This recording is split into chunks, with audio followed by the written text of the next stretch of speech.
Let's go, Fort Wayne. Let's catch a bus. Please have your fare ready when the bus arrives. Exact fare is required. Drivers do not carry change, and there are no transfers. The one-way fare is $1.25 for an adult and 60 cents for children and youth ages 5 to 18 and senior citizens age 60 and up, and people with disabilities. Reduced fare requires a CityLink ID and or a student ID from the school that the youth is attending. All-day passes and 31-day passes are available at pass outlets and at the Central Station. All-day passes are available from your bus driver via the fare box. The all-day is $3 and the reduced fare is $1.50. Welcome to Let's Learn About CityLink. I am joined by Wesley Pollard, who is interested in knowing more about how to ride the bus and has developed a really nice list of questions that he's thought of. And they're probably questions that other people have had as well. So I think that we'll just go through the answers to these questions, and then that way we will be able to share it with all of you. We were able to do this courtesy of the Allen County Public Library Public Access Fort Wayne Volunteer Studio program. And so we certainly appreciate their assistance with this effort. Let's just begin. So the first question, Wesley, was what is the difference between a hybrid bus and a diesel bus? Well, the hybrid bus is a hybrid of a diesel and an electric engine. So what happens is that there are batteries up on the top of the bus, and that's that white bubble that you see on the top of the hybrid buses. And those batteries are charged by the diesel engine that runs in the back of the bus. And that's another thing that's sort of interesting about buses, is that the engines are in the back. In cars and trucks, they're up in the front. But in big buses like that, they're in the back. So there's a connection between the batteries that are in the back of the bus, or the engine that's in the back of the bus, and the batteries that are on top.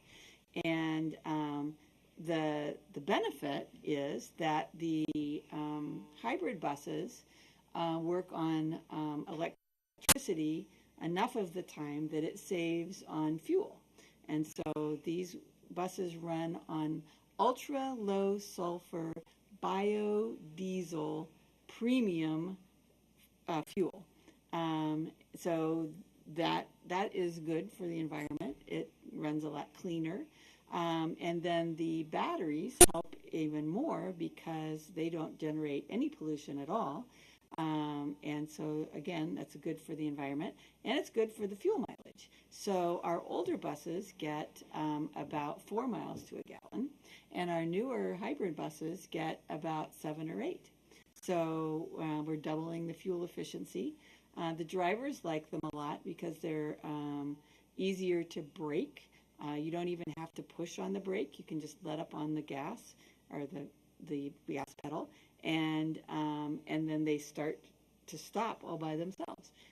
So they're a little bit easier to drive that way as well, and that's easier on the brakes. So we don't have to fix them as much. So that's the main difference. Let's start outside with the destination sign, sometimes called a header sign. It displays the route number and destination. Be sure to check this sign so you don't end up on the wrong bus. Okay, question number 2. How can people get Spanish and Burmese bus schedules? That's a very good question. First of all, a lot of people don't even know that we have our information translated into Spanish and Burmese, but we don't get a whole lot of requests for it. So rather than printing a bunch of paper that might go out of date and then we have to throw away, we have them available on our website. So let's see if we can find it really quick, and I'll show you how to get there. So you pull up our website, and we have About Us, and under Translated Information, it shows you all of the Spanish schedules and all of the other information that we have in Spanish and Burmese. And one of the things that we have is a video on how to ride the bus. But this is going to be an update of that, and also talk about some other things that we didn't think to ask or talk about in the last video. But those are available in English, Spanish, and Burmese. I think this one's just going to be in English. So that's the best way. You can always call customer service and they can remind you how to get there.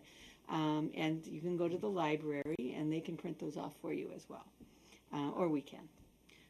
Number 3, are you going to add the texting feature for Route Shout in the next few years?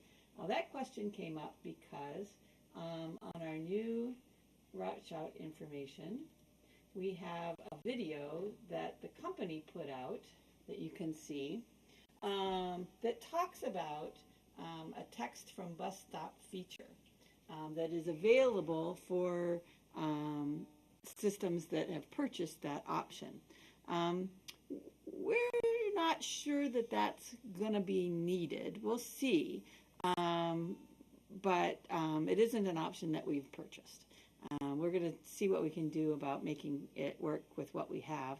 But if there's enough interest for it, we could certainly look into it. Question 4. What is the difference between Route Shout and Route Watch? Well, that was a really good question because we were kind of trying to figure out how to tell people about the 2 ways to track a bus. So one way is to look at a map, and so we're calling that Route Watch because you can actually watch the bus go along on the map.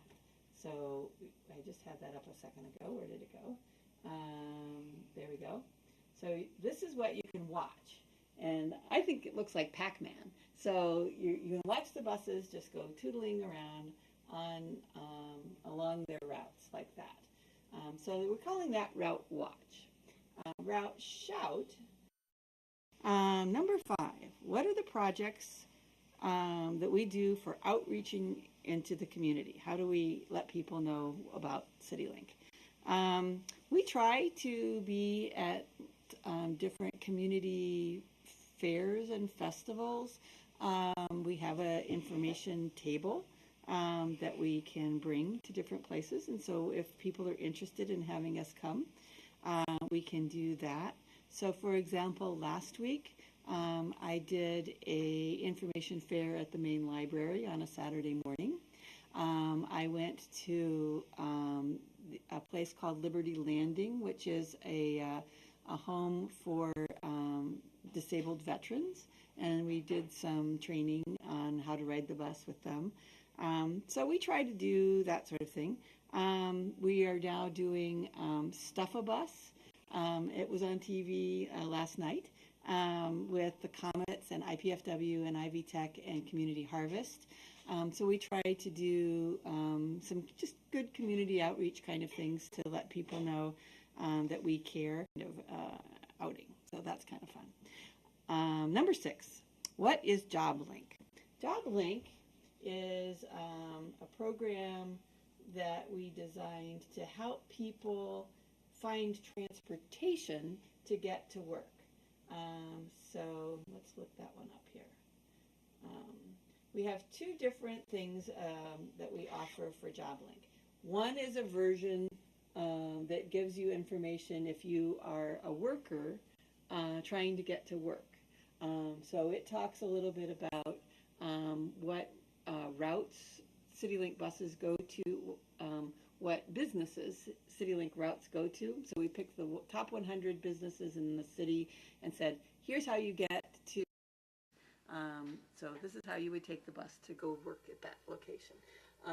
This is how much it costs to drive your car.